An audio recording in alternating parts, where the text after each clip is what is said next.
Hey guys, welcome back to FATBOSS TV. Today we're looking at another boss from the PTR with a high Tinker Mekkatorque encounter. Yes, this is an amazing encounter. It doesn't have too many abilities and for the most part they're pretty self-explanatory, but there is one mechanic in play that is pretty unique and we haven't ever had to deal with something like this before. Anyway, let's jump straight into it by looking at the start of the encounter.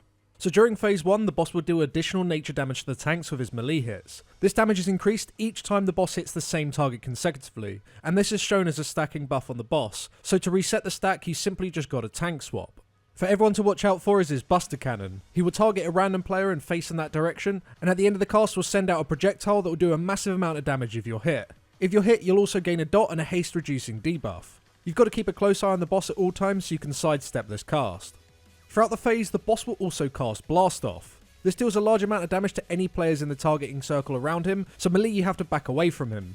At the end of the cast, he'll jump to a new targeting circle. This deals raid-wide damage and pretty much lethal damage to anyone within the circle, so range players you need to watch out for that one. Mekkatorque on a timer will also debuff random members of the raid with Gigavolt Charge. This deals light ticking damage, and when it expires it will apply a 30-second dot to all players within line of sight. If all debuffs expire within line of sight of the raid, it's certainly a wipe as you're not going to be able to outheal 3 stacks for 30 seconds. There are however multiple areas within the room that you can use to block line of sight. There are 3 large rock piles in 3 corners of the fight space. The best way to counter the debuffs is by having each player go behind their own rock pile. You have plenty of time to get behind them so it's not too difficult to do so. However, the time is limited on certain overlaps because of the wormhole generator. This debuff is applied to a random member of the raid, and when it expires, every last raid member is instantly teleported to that player. And as already implied, this does overlap sometimes with the Gigavolt debuffs. We set up a rule of always moving towards the middle of the room whenever you was about to teleport the entire raid, that way each player has the exact same distance to cover to gain access behind the rock piles. The last thing to mention for this phase is the Spark Bots. The boss will call these guys in throughout the fight to chase down random players. While they're active, they'll stun anyone within 8 yards of them and deal damage to random players. Although these robots can be crowd controlled, eventually the robots will buff themselves. This makes them deal the damage to random players far more often, but also reduces the duration of crowd control effects. So in short, you have to kill them. But the problem with that is that they take 99% less damage, so it's pointless to kill them with direct damage. The boss will however shrink players. This debuff is applied to random people and reduces the damage you deal by 99%. At the same time, if any full-sized normal player runs over the top of you, they'll do large physical damage to you and stun you for a second. But the positive thing about being shrunk is that you can interact with a spark bot and enter them for 45 seconds. Whilst you're inside, you'll get a vehicle bar with 5 buttons. You need to hit the correct button 3 times in a row to access a new button that allows you to get the robot to self-destruct. The issue, however, is you don't know the code. Only players within other robots know what your code is, as it will be displayed above your robot's head. So you need to communicate with the other shrunk player within the robot and let them know what buttons they need to press whilst they tell you what buttons you need to press. So in this footage from this point of view, the other robot player is being told to press red, then green, and then green again, whilst the other player is also giving orders on what button for the current point of view player to press. Once the code's done successfully, you can hit any of the buttons and the robot will instantly die. Now if you put the code in wrong, you're hit with a massive dot which pretty much kills you. Now while we were testing, we always had at least 3 shrunk players for each 2 sets of robots. This gives you a chance to fail once per set. However, falling behind can get really bad as you might have situations where you might need to do say 3 robots simultaneously. Which is possible, it's just not ideal. Having 3 players communicate with each other is far more difficult than just having the 2. One thing we should also mention is that shrunk players are also teleported with the raid on the wormhole generator unless they're inside a robot. If the entire raid moves before they do, they're pretty much instantly killed as they're just going to be trampled. We set up a rule that shrunk players always move first and then other players move shortly afterwards. But that's all of phase 1, let's take a look at phase 2. So whilst testing phase 2 would start after so long, but since then the dungeon journal has been updated and it appears the phase now starts at 40%, so you should only see it once per fight. The boss will lift up into the air and become untargetable. Sheep will then appear in areas of the room. After a short delay, they will explode, dealing lethal damage to any players within 8 yards of them, while sending shrapnel in all directions. Getting hit by one of the shrapnel orbs deals damage and applies a nasty stacking dot. You just gotta watch out for them and be quick to dodge. During this phase, he was still applying Gigavolt charges to random players, so you'll need to continue to line of sight the raid with them. To add, far more players will be shrunk. This is probably the hardest part of the phase, as so many people can easily be trampled. We just have people be flexible and keep away from shrunk players, but it would likely be effective to set a rule of where shrunk players stand within the room to make it completely safe from being trampled by normal sized players.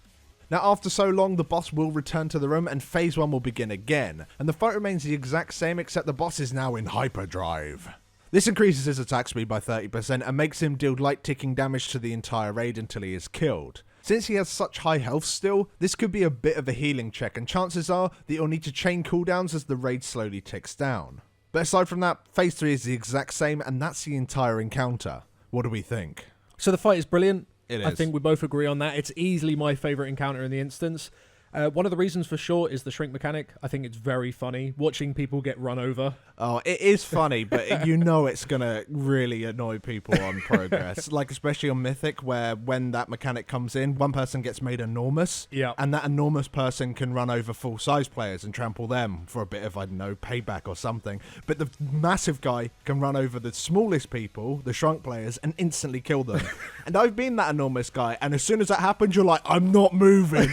Run away from me, guys. It's just so cool.